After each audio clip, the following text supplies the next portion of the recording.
এরপর প্রশ্ন হলো, কেউ কালো জাদুগ্রস্ত হয়েছে এমন যদি জানতে পারে তাহলে তার করণীয় কি? এ বিষয়ে আমরা বিভিন্ন জায়গায় প্রশ্ন পাই, ভালো করে শুনে রাখেন। বিশেষ করে আপনারা পুরান ঢাকার কাছাকাছি এলাকার মানুষ, পুরান ঢাকায় সবচেয়ে বেশি, চট্টগ্রামে প্রচুর পরিমাণে আছে। আমাদের দেশে এখন ব্ল্যাক ম্যাজিক, কালো জাদু যেটাকে আমরা বলি, এই কালো জাদু টোনা এগুলো এই পরিমাণ বাড়ছে। আমি সারা দেশে ঘুরে বেড়াই, শত শত হাজার হাজার মানুষের প্রশ্ন আমার কাছে আসে। প্রতি সপ্তাহে এভারেজ আমার কাছে অন্তত 25 থেকে 30 হাজার প্রশ্ন মানুষের আমার কাছে আসে। আলহামদুলিল্লাহ, শুধুমাত্র শুক্রবারের লাইভে আমাদের 15 থেকে 20 হাজার 1 ঘন্টার মধ্যে প্রশ্ন আসে। এই হাজার হাজার প্রশ্ন নিয়ে আমরা কাজ করি। মানুষের অবস্থা আমি জানি এই প্রশ্নগুলোর মাধ্যমে। এই দেশে প্রতিটা ঘরে ঘরে ব্ল্যাক ম্যাজিকের রোগী আছে। আল্লাহ যাকে বাঁচাইছে তারা ভিন্ন, কিন্তু আমি দায়িত্ব নিয়ে বলতে পারি ম্যাক্সিমাম ফ্যামিলিতে ব্ল্যাক ম্যাজিকের রোগী ভরা, আমরা টেরও পাচ্ছি না। ছোট পোলাপান অস্বাভাবিক চিল্লাচিল্লি, অস্বাভাবিক দুষ্টামি, ওই দুষ্টজনের উপদ্রব অথবা ব্ল্যাক ম্যাজিক। অসুস্থ, কোনোভাবে ভালো হচ্ছেন না, বহু ট্রিটমেন্ট করছেন, চেক আপ করেছেন, ডায়াগনোসিস হচ্ছে না। সবসময় নিশ্চিত না, কিন্তু অনেক ক্ষেত্রেই এগুলা ব্ল্যাক ম্যাজিকের রোগী হওয়ার সম্ভাবনা। আপনারা দেখবেন ফেসবুকে ইদানিং এই উৎপাত বেশি বাড়ছে। বিভিন্ন পোস্টের কমেন্টে দেখবেন পোস্টার দিয়া প্রচার করে তান্ত্রিক অমুক কামরূপ কামাখ্যা থেকে প্রশিক্ষণ প্রাপ্ত। দেখছেন নি? এগুলো হলো শয়তানের খালাতো ভাই, সাক্ষাৎ খালাতো ভাই। এবং আপনার বিভিন্ন ঢাকা শহরের পিলারে পিলারে দেখবেন এই তান্ত্রিক অমুক, ভাগ্য বদলায় দেয়, এটা করে সেটা করে, এসব শয়তানি অ্যাডভার্টাইজ দেখছেন না? দেখেন নাই? ব্ল্যাক ম্যাজিক এটাকে এক সময় আমাদের এক শ্রেণীর শিক্ষিত মানুষ বলতো যে এগুলো হুজুরদের আজগুবি কথা, কিসের আবার ব্ল্যাক ম্যাজিক, দেখা যায় না, শোনা যায় না, বুয়া বোগাস কথাবার্তা। ভাইরা আমার, এই যে কদিন আগে বিশ্বকাপ ফুটবল শেষ হয়ে গেল, আমি নিজে অনেকগুলো মিডিয়াতে দেখেছি বিশ্বকাপ ফুটবলে অনেক বড় বড় খেলোয়াড়দেরকে দুর্বল করার জন্য প্রতিপক্ষের খেলোয়াড় বা বাজিকরেরা, বিভিন্ন লোকেরা ব্ল্যাক ম্যাজিক করেছে এবং কোটি কোটি টাকা খরচ করে ব্ল্যাক ম্যাজিক করে তাদেরকে অচল করে দেওয়ার চেষ্টা করে। আরে বিশ্বকাপ অনেক দূরে রাখেন, আমার দেশে আসেন, একটা খেলা আছে, নাম হলো পাতা খেলা।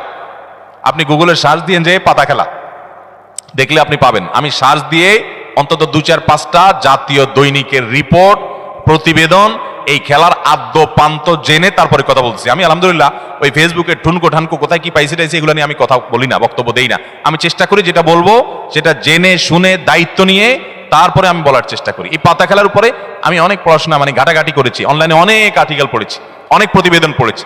আমাদের দেশে হয়, আপনার উত্তরবঙ্গের দিকে বিশেষ করে হয় অনেক জেলাতে। এই পাতা খেলাটা অবাক করা এক খেলা, যে এটা পুরাটাই ওই জাদু মন্ত্রের খেলা। এবং এটা আমাদের দেশে অনেক আগে থেকে একসময় হিন্দুদের মধ্যে প্রচলন ছিল, এখন মুসলমানরা এটা কোনো দোষী কিছু মনে করে না, পড়তেছে। রীতিমতো কুফরি এবং ইমান চলে যাওয়ার মতো বিষয়। এখানে কুফরি কিছু মন্ত্র আছে, শয়তানি কিছু মন্ত্র আছে। শয়তান আমরা যাকে দেখি না, এটা আরেক আলোচনা, ঘন্টায় ঘন্টা আলোচনা করতে হবে, শয়তান নিয়ে আজকে আলোচনা করব না। এই শয়তানের মন্ত্র, কুফরি মন্ত্র, এই মন্ত্র পাঠ করার মাধ্যমে এই অলৌকিকত্ব দেখা যায়। কি হয়েছে, একটা লোকের নাম দেয় পাতা, আসলে ওইরকম আদতে কোনো পাতা না, একটা ব্যক্তি। তো ওই ব্যক্তিকে দূর থেকে একজন জাদুকর সে মাটিতে এরকম মন্ত্র পড়ে, ওই যে যারে নাম দিছে পাতা তার সে নিজেও জাদুকর, তার কাজ হলো সে মন্ত্র পড়ে পড়ে নিজেকে এক জায়গায় ধরে রাখবে। আর এর কাজ হলো ওরে মন্ত্র পড়ে পড়ে একটা দাগ দেওয়া আছে, দাগ পর্যন্ত নিয়ে আসবে, টেনে নিয়ে আসবে মন্ত্রের কারণে। অবাক করা বিষয় না? এবং সত্যি আনতে পারে, এই মন্ত্র দিয়ে আনে, তো আনলে এই জাদুকর জিতে যায়, আর যদি টিকে যায় তাহলে সে জিতে যায়। এই পাতা খেলা বাংলাদেশে অনেক এলাকাতে বেশ বহুল প্রচলিত, হাজার হাজার মানুষ উপভোগ করে। এই যে কুফরি কালাম পড়ে অনেক অলৌকিক কাজ করা যায়। একটা আস্ত সুস্থ মানুষ অসুস্থ হয়ে একদম কবরপর্যন্ত চলে যাবে, টেরও পাবেন না, ভয়াবহ রোগ হবে এই ব্ল্যাক ম্যাজিকের কারণে। কালো জাদু, এটা যে বললাম খেলোয়াড়দেরকে পর্যন্ত করা হয়। এটা আমাদের দেশে ঘরে ঘরে। আপনি বাঁচতে চান, নাম্বার 1, আপনার ঘরকে কোরআন দিয়ে আলোকিত করতে হবে। ভাইরা আমার, আমি বিভিন্ন সময় বলার চেষ্টা করি, আপনি ইমানদার হিসেবে, মুসলমান হিসেবে আপনার মধ্যে শয়তান মাঝে মধ্যে সন্দেহ ঢুকায় যে ইসলাম আসলে সত্য কিনা, না হুজুররা এসব বকওয়াস কথা বলে টলে।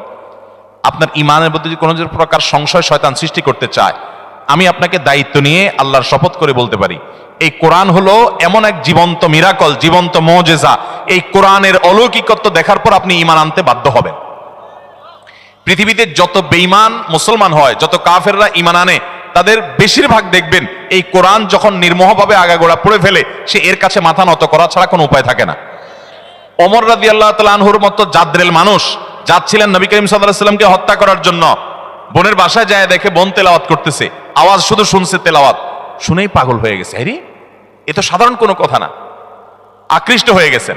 তরবারি হাতে নিয়ে নবী সাল্লাল্লাহু আলাইহি ওয়াসাল্লামের দরবারে চলে গেছেন। সাহাবীরা তো ঠেকাইতে আছে, নবী সাল্লাল্লাহু আলাইহি ওয়াসাল্লাম তো জানেন ওহী পাঠাইছে আল্লাহ তাআলা, বলে আসতে দাও, ঠেকাইও না। গেছে হত্যা করার জন্য, ঈমান নিয়ে ফিরে চলে আসছে কোরআনের কারণে। মুসলমানদের বাসা বাড়িতে আজকাল কোরআন তেলাওয়াত হয় না। আপনার বাসা বাড়িতে কোরআন তেলাওয়াত চালু করেন, আওয়াজ দিয়ে, উচ্চস্বরে, মনে মনে না, আওয়াজ দিয়ে কোরআন তেলাওয়াত চালু করেন, কোরআন পড়েন এবং অডিও চালায় রাখেন। ব্ল্যাক ম্যাজিক, দুষ্টজিনের উপদ্রব থেকে বাঁচার জন্য এটা মহা ঔষধ। বিশেষ করে একটা সূরা, সূরা বাকারা জোরে জোরে নিজেরা তেলাওয়াত করেন।